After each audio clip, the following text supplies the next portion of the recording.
Welcome to Season 2 of the Santam Insure Your Future Money Bootcamp with me, Mapalo Maku. And me, Maya Fisher-French. We invite you to join in our money conversations and use these discussions both as motivation and information to kickstart your own personal financial transformation.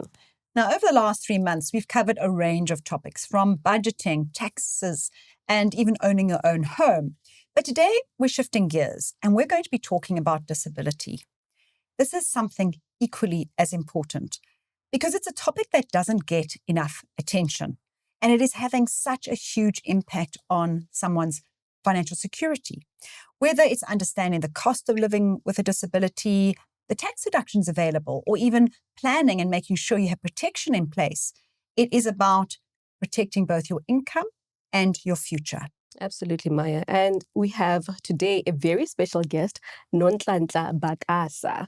She's the founder of AdoWord Multimedia, who will share with us her reality of living with a disability. And we also are joined by financial planner Stian de Witt, who will share with us financial aspects of managing a disability. Now, Nonhlanhla, you were not born with a disability, right? And you got into an accident at a very young age and it changed your life dramatically. So can you give us a little bit of background into how that changed your life and what pressure it has brought into your life? Thank you so much for having me today. Yes, I was involved in a car accident at the age of 12. My parents were there with me, but by God's grace, they were fine. After a couple of weeks of healing, they were okay. But I then sustained a spinal cord injury, and I've been a wheelchair rider for most of my life. Wow, my parents had medical aid at that time. I didn't have to worry about finances. In fact, I had no idea how expensive disability was up until I became an adult, really. But after that, we had hospitalization, we had medical aid. So it seemed like things would be okay. But once you've left rehab, once you get right back into daily living with all of the needs that we have, we began to understand just how expensive this new life of mine would be. Can you give us an example of some of those costs? Sure. So, for example, I'll give you what I'm dealing with right now. I'm an adult. I'm married. I've got 2 children, and all of that is falling on me and my husband, of course. But some of the things that I need to always think about right at the beginning of the month is my medicine. I'm on chronic medication. My chronic meds cost me 3,000 Rand a month. That's just the chronic meds. I also have other medical supplies, which I need, which adds another 1,000 Rand to that. That's not me eating. That's not my accommodation. That's not even me traveling. I'm not talking about my wheelchair. I'm just talking about the stuff that I need to buy on a monthly. Our wheelchair, depending on the type that you have, if you want to be able to lead a good life, you need one that is suited for you, that fits you. Wheelchairs can be anything from 10,000 Rand to over 100K a chair, just the chair. We've got a shower chair that I may need.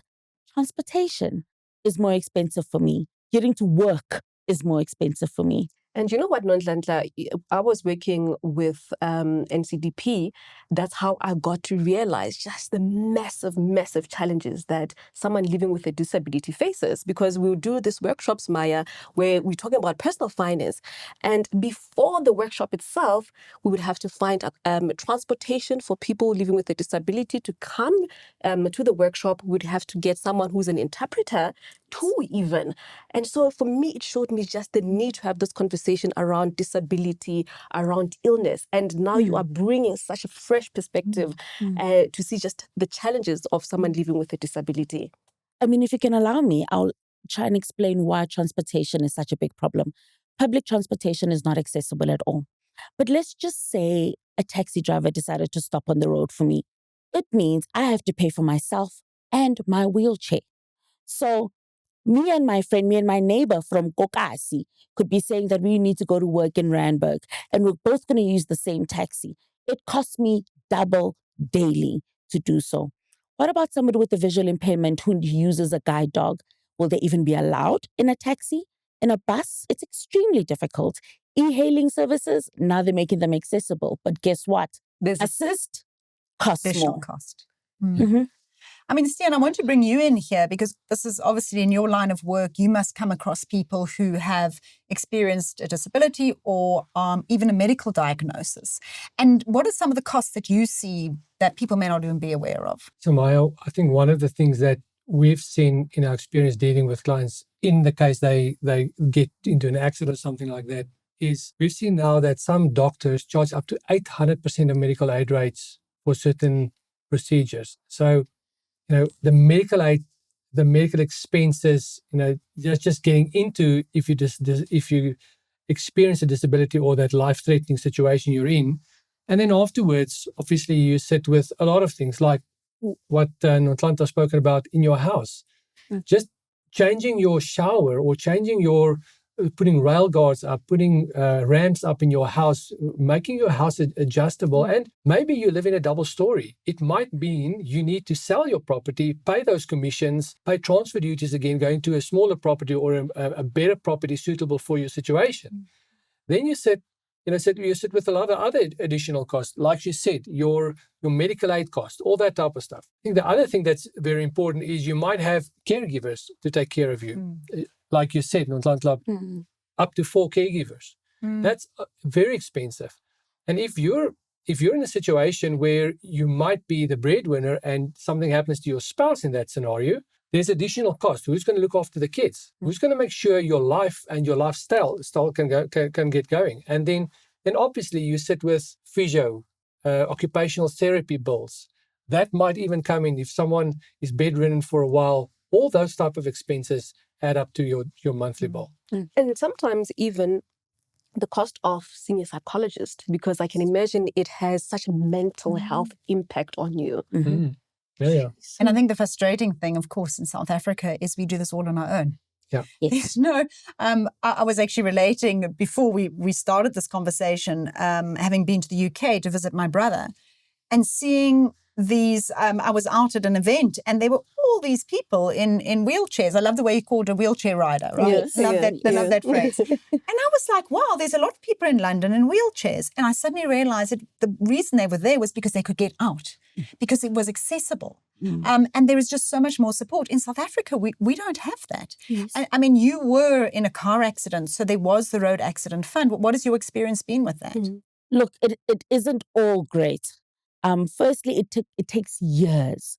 The accident happened when I was 12 years old. I think we finally got a whole settlement. It was only done when I was 19, 20. Your family had to fund all of those costs until For then. all those years. And even if they say they're going to back pay, they did not back pay the full amount. With myself, it's been up and down. Road Accident Fund has agreed to do some things, but there are times where they have not agreed to do anything at all for me.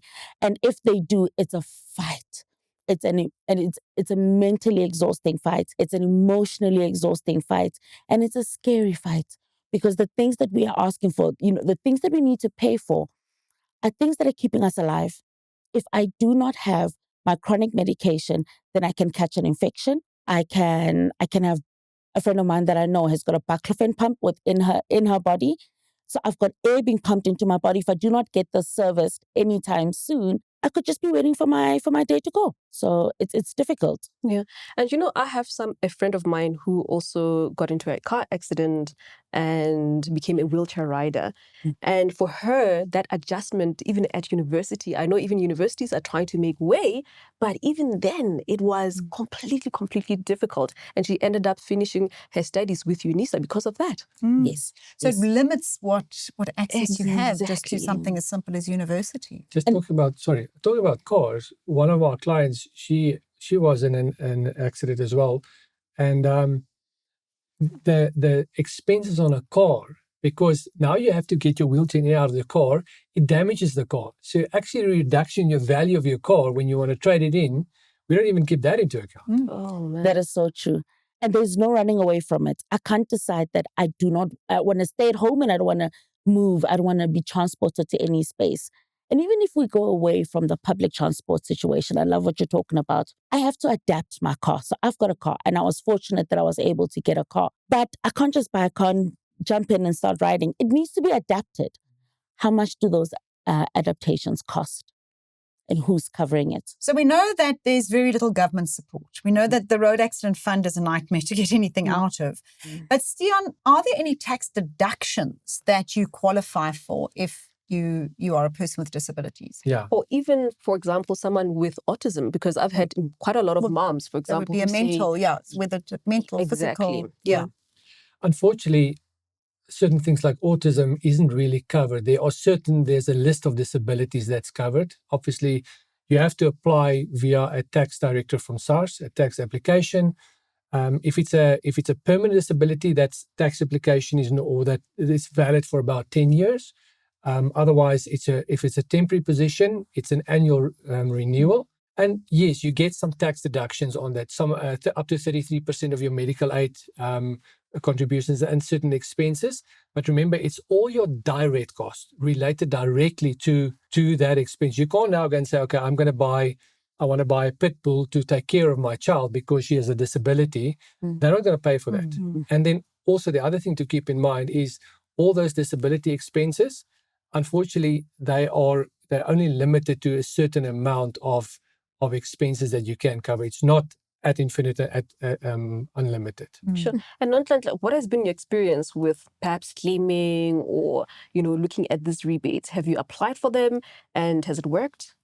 So I struggle. It's a lot of language that I do not understand. I don't know what I can claim for. I've got road accident fund covering this, or maybe not covering that. So I struggle. I really struggle with knowing what can I claim for. In fact, we get to a point where some of us give up. Where I give up and I say, you know what, it's fine. Let me just work for what it is. If nobody wants to help me, if the tax rebates are there, but then if I have to struggle again and have another thing to fight about, you end up just saying, let's do what I need to do, pay what I can, really. Yeah, yeah, sure. So I do know on the autism side, so my son has autism, and but it is quite a strict criteria, and you do have to go to a clinical psychologist, psychiatrist actually has to sign off on it, and you have to prove that it affects your day-to-day functioning. Mm-hmm. So even if it is a mental disability, you have to prove that it affects your day-to-day abilities, and I think that's the challenge. It can't be just, okay, there is a diagnosis, but it's not really that invasive or affects your situation that much. It has to. And just keep in mind also, you can't have, say, your grandchildren or someone that's non-related to you. It's normally that disability claims are for you, your spouses, or your children.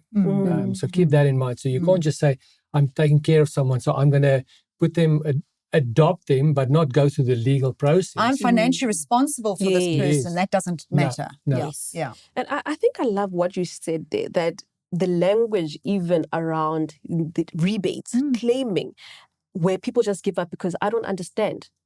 And I think also, again, that there needs to be a lot of education around what can you claim, what rebates are available, and actually bring it to communities. Yeah, Absolutely. And make it easy because, with disabilities, there's so much to think about.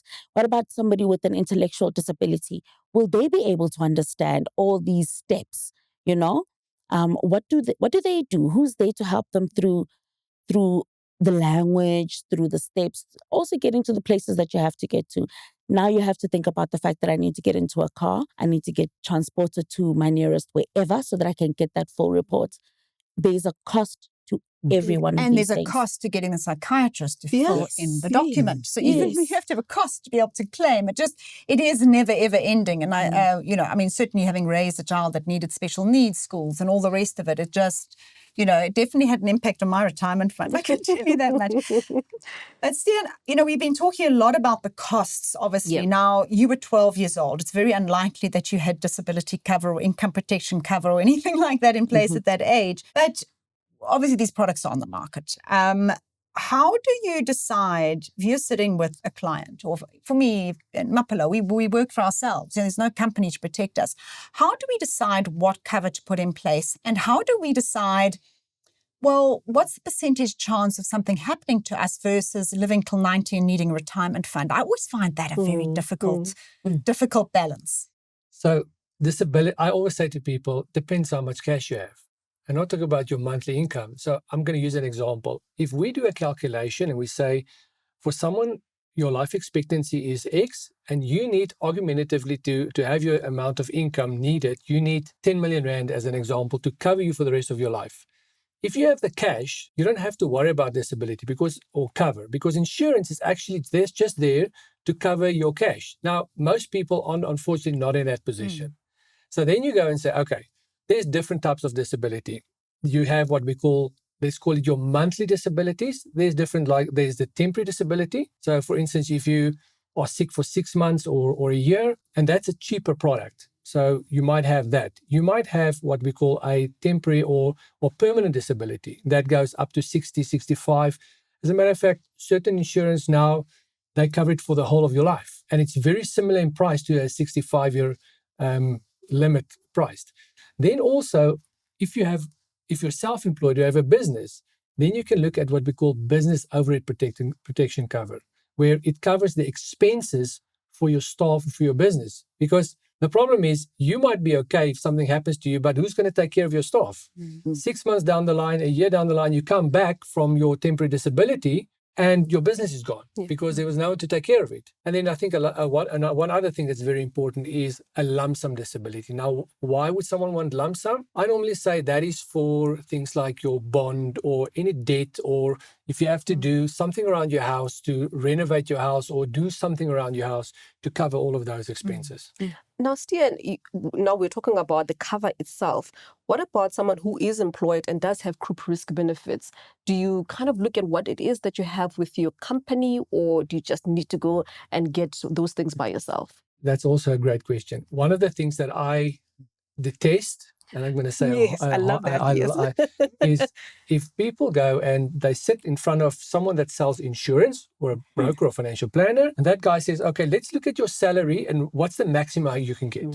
You first go to your budget and you say, what's my budget? Now, hopefully you don't live on the brink of extinction on your budget that every month you're just, making sure you can make ends meet. So the first thing is to go and have a look at that. Then obviously you have group risk benefits. Again, on group risk benefits, you might have lump sum disability, you might have income protectors. Some insurance companies and some corporates now also give you a temporary disability. Now, if you have a salary and my salary, I have some holiday leave that I can use, and I might have a certain amount of sick days. You can all incorporate that into how much you should extend the period before you start claiming. Because a 1 month or a 7-day waiting period is a lot more expensive than a 3-month or a 6-month waiting period. So keep that in mind. And then you say, do you have a bonus? But the bottom line is, go first look at your budget. Don't go and say, I want to have the maximum. Also keeping in mind, there's certain limits. So you can only get up to 75% of your income on a monthly basis in case you become disabled. You can't just go and say... They're not trying to make you rich, right? No, absolutely. And here's the problem. But it's tax-free. Yes, that's Absolutely. But also you don't, on the contribution, you don't get the tax deduction. But keep in mind, you might have that at work and then you've doubled up. And you've doubled up on the other side. And that is a mistake a lot of people do. And they sit with, I call them brokers because we walk away from them, your broker. If you sit in front of a guy like that, he just wants to sell you insurance. He's an insurance salesman. A lot of them don't even look at your group risk benefits. And now you pay for something that costs you 3,000-4,000 Rand a month that you can never claim for. On life cover, you can have 10, 20, 30 million Rand life cover. You can have 100 million in life cover. But on disability, you're limited. I think that is such a critical point. And I think that what's also important, and that's why I was asking this question about how much, do you plan for the future of living forever versus protecting if something happens to you? Because one of the things that I've done, how I've structured it, is I've said, well, I'm busy building my retirement fund. So by the time I'm 65, I've got the cash, right? I don't need the insurances anymore. So one can also structure it to say, right, I only need this policy in place to this time because at the same time I'm building up an asset base. But Stian, it means having a plan. And I think, unfortunately, so few people, we just go into autopilot and we just hope to goodness that one day something happens miraculously. But if you actually sit down and you plan it, you can get quite strategic, I think, and work out where you can save the costs. Yeah, we see a lot of people spend more time planning a holiday and a birthday party than the finances. Oh, but it's much more fun to plan a more fun. holiday, It is. let's It be is. honest. I know it is, but granted, if you get to that place in time where you need the cover, Yeah. you want to know. Listen, I did the groundwork, Yeah. and I agree with you, Maya. The philosophy should always be, insurance is there to not make you rich. So every year, if you reduce your bond and you have a plan, every year you pay less and less on your bond, because you know my bond is getting into place, and I'm settling that debt. I'm free of car debt.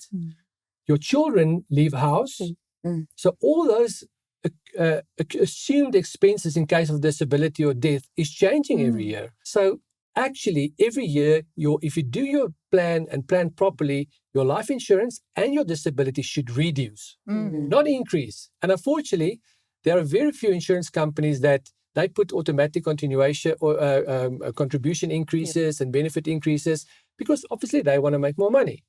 And they have these lovely age-rated premiums. Exactly. Cheaper when you start off, And then it starts just becoming totally unaffordable. And that's why it's very important every year to sit with a proper financial planner and let them sort it. And don't let that guy tell you or lady tell you, no, you need more life cover. They must share the numbers, and don't do it by emotion. They have the facts. And I'm so glad we're raising this, because, when you have a discussion like this and you hear all these costs that if something happens to you, you can get very easily scared, the scare tactics of saying, well, you need to cover, 50 million rand because you'll need these wheelchairs and all of that. So, but it is about saying, what can I afford? What is realistic, and having a plan. And I was thinking about your situation, at the age of 12, not having, obviously your parents would never have had cover for you. But one of the things I did actually is I took out disability cover for my sons when they turned 18. And the reason for that is they started driving. 18 to 25-year-old males, the likelihood of being killed in a car accident or disabled in a car accident jumps, right? It really jumps. And I thought, I will have this child responsible for this child for the rest of his life. And those are some of the things. It's actually really cheap, by the way, for that age group. You pay, I think I paid 250 rand or something like that. And so these are also something I think parents can think about, because it's not only yourself that you're worrying about, but what if something like in your situation happens to your child? And there's certain insurances that where you can get it to say, if I take out the cover, the insurance company give me free cover or up to certain limits for my children in case of disability or severe illness. And sometimes a case like this, where it's very traumatic, can also have a claim on severe illness. And sorry, I've got a question. How do we know who to trust, though? How do we know who to go to that can advise us now? You spoke about our brokers who are making us more broke. How do I make sure that I don't end up with the broker, but someone that I can trust will be able to talk to me long enough and understand my finances and advise me correctly? That's a difficult one. So I think the first thing is look at their qualification. I say to people, talk to a certified financial planner, because that individual has the qualifications, they've studied for it and things like that. And I think the second thing is get references. Go to people and say, okay, who do you trust that can refer?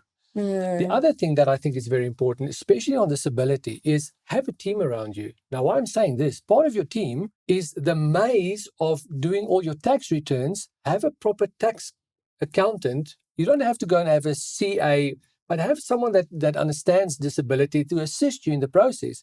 So if that individual works with a certified financial planner, and remember, and sometimes that certified financial planner is not someone that's a medical aid expert. So get a medical aid expert as well to assist you, because every year, as medical aids change, there are certain things that change around and you might need to adjust your medical aid plan.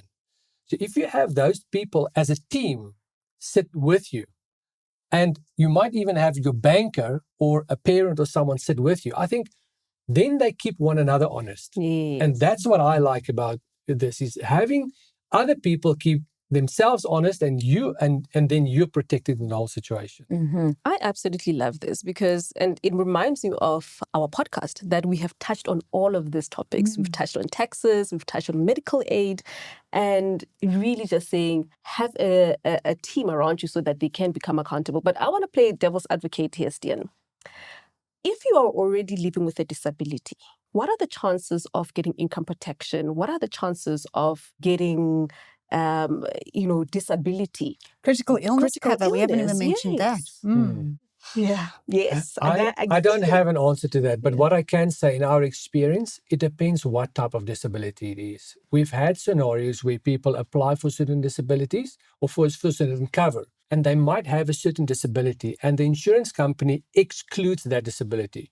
Obviously, because the problem is, if they include it and the next day the cover kicks in, you have a claim and you can claim against it. Yeah. So we've had scenarios, again, it depends on what type of disability. Where it's a life-threatening disability, you're going to struggle to get certain things. But you probably, on a disability side, if someone is permanently disabled, you can only become permanently disabled once. So the fact that you are permanently disabled will probably exclude you from that cover. You might be able to get life cover. And what about something like critical illness? Because developing cancer. And To add on to that, right now I'm a functional woman. Yes, I've got a permanent disability, but I wake up, I go to work, take my children to school, prepare for them. I'm not sitting at home. It's not that I can't work at all. But what if something happens right now? For example, something happens to my shoulder, and this means that I can't do all of those things, and I need to be covered for that element. I mean, this is realistic. What I'm trying to say here is that your question is quite important because something like that can happen. You can there are products of what they call functional impairment, where it is your functions around your arms, or can you walk, or what they call activities of daily living. Can you button your shirt, or comb your hair, or brush your teeth? And they have ratings around that. Now, obviously, it's it's a minefield if you talk to someone around this. So what a lot of times what we suggest in a case like that is go get the questionnaire and then go to let the financial planner that has a proper relationship with those insurance companies go and talk to the underwriters and say, listen, what do you guys think? Is it worthwhile applying? Because you don't want to go through that whole process. It takes you a month, 2 months to go, and it can be quite invasive. And then afterwards they just say, sorry, no, it's a waste of your time. So rather get a preempt on it, and they say, okay, yes, we think it's worthwhile. We can't promise anything. Yeah. But for me, I'm still asking around income protection, right? Because they are earning an income, and income protection is about protecting your income. So if you are someone living with a disability, you are working, why can't they protect that? I don't know. And I'm not an underwriter. That's a really good question. The devil's advocate here. But remember, insurance companies are massively risk averse. Yeah. So it'd be highly unlikely that they say, yes, we're going to give you that cover. Purely to the fact because you're permanently disabled. Massively risk rated. So the premiums may be very much a lot higher. Yeah. But I mean, I think you could possibly look at something where it is very selective. So you say in other words, if whatever happens to you is not related directly to your current disability, then it can be covered. The one challenge we've seen with that is they go and have a look at the consequences of a disability like that, and what are the other consequences historically that we've seen if someone, let's use it as a scenario, someone has diabetes or they've lost a leg. A lot of times they say, sorry, you've diabetes, but we're not going to give you life cover. Because we know the diabetes has direct consequences to your life expectancy or even blindness. They're going to say, we're going to exclude your eyes. And if you become blind because of diabetes, we're not going to cover it. Sure. I want to ask one more question whilst we on this topic of what insurers pay and do not pay out. This would land up with just a stream of comments, I can tell you, because there's nothing people get more upset about than what insurers don't cover. But there's a big difference between own occupation and any occupation. And this is what I've seen a lot on group life. So you're working for an employer and you think, oh, I've got disability cover. But the employer's chosen the less expensive option for their staff, which means only if it's any occupation. So in other words, right now, maybe you can do, your job is very skilled and you're doing this specific thing, but if you can still continue to work in some form or other, you're not considered disabled. So maybe just explain that as well. So they call it own or similar occupation.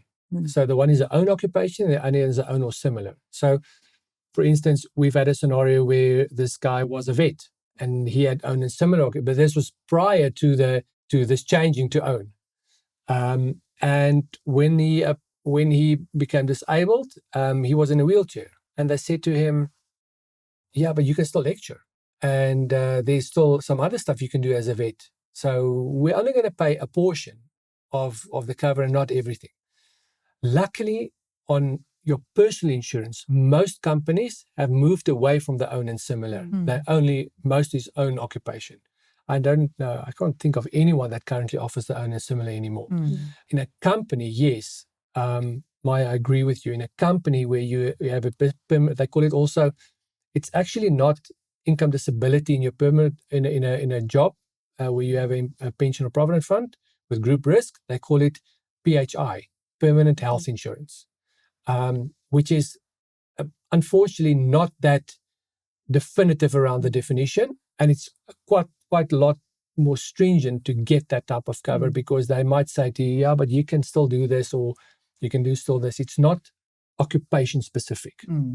But I think also I like what you're highlighting, that, now it's a bit more comprehensive, highlighting the fact that even the industry itself is getting more transparent and more inclusive. So I think maybe after having mentioned all of these issues with the insurance companies, that we are moving in the right direction. So I can tell you, in my experience of 23 years in the industry, I've handled not 100, it's probably 50 or 70 disability and sickness claims and stuff like that. I've had yet one not to pay out. That is a great statement. And I can that's tell not you, sometimes how it feels on social media. Yes. No, I can tell you, and I can tell you, there was one incident where he didn't pay out, and this guy lied, and they caught him.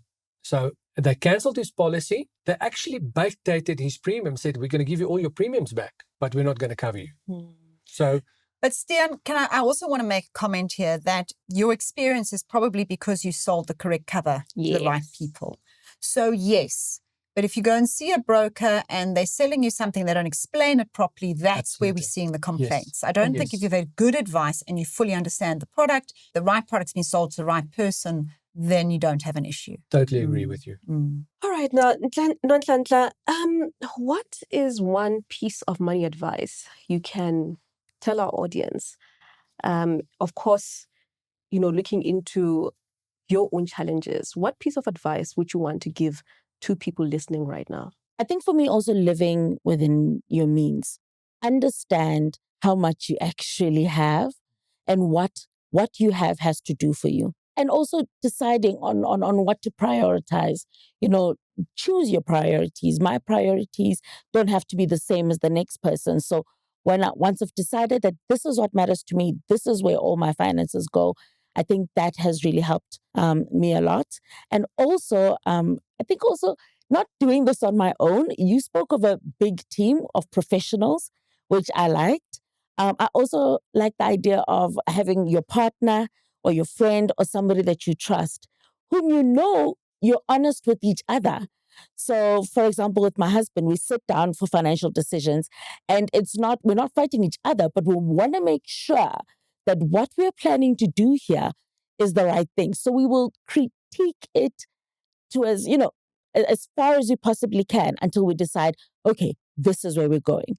And it's not a war, but we've discussed it and we have looked at all of our options. So for me, that's two things that I think can help other people who are in the same space that I am in as well. Yeah. I mean, as you were talking, my thought would have been is finding people to support you and to be there for you. I think that must be the greatest, most powerful force in your life. Yeah. Well, I just want to say thank you so much for coming and sharing your story, because it really just, I think, highlights discussion, like we said, we don't talk enough about. And thank you so much. It's been, I don't know, I found this very, very interesting. Absolutely. I've thoroughly enjoyed it. And also your insights, Stian, they've been pretty amazing. And I like the fact that, you mentioned there are good financial planners out there, I think Mapelo and I are really big fans of good financial planning. Yes. And we'll always be positive about it, but we have to be very honest about what's happening out there in the industry at the same time. And I think we can't sugarcoat it either. So, but thank you very much. And to you, our listeners, please remember to listen to our following episode, where we're going to be discussing marriage contracts. And that's going to be proving to be a very, very interesting topic. How are you married? Are you married, even if you think you're married?